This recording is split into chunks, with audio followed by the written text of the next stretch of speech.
Our lesson this coming Sunday, December the 29th, returns now to our series of lessons from the book of Romans that we were developing before now the special lesson from Matthew for Christmas. Now let's go back for a moment. If you remember now, the series began back the first Sunday in December by a problem we can't solve for ourselves, and we look now at the problem of sin.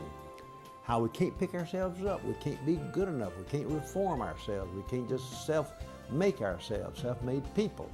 Well, you may be a self-made person in the business world, but you can't be in the spiritual world in that way. And so we talked about a problem. Then Paul moves to a gift that we need but can't give ourselves, and that's the gift of righteousness through Jesus Christ that comes by faith. And then the third in the series from Romans now was this matter of this incredible love of God in Christ. And so we look now at the opening chapters.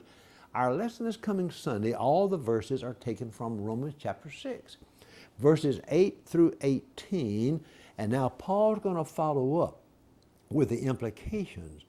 He's going to argue that if Jesus died for us, which he developed now in the opening chapters that we saw before Christmas, and if we put our faith in him, then in a sense we die to self and die to sin.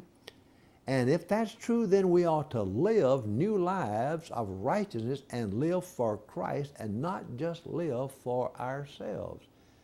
Now, one of the problems, Sunday school teacher, that we face in Christianity today is that so many professing Christians do not live, in other words, any type of a righteous, godly, Christ-honoring life. A lot of times there seems to be no difference between the professing Christian and the non-Christian.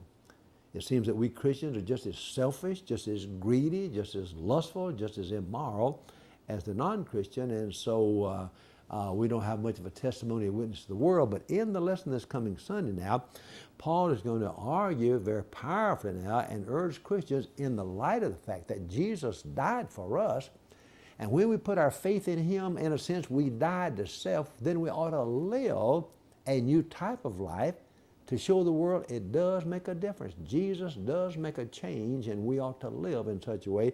So Paul is going to tie together, if we've died with him, we ought to live like him.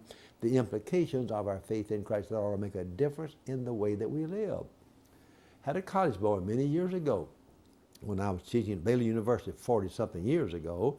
Down there before I went to seminary to teach, he told me, he said, Professor Tolar, in this New Testament survey class, he said, I'm not a Christian.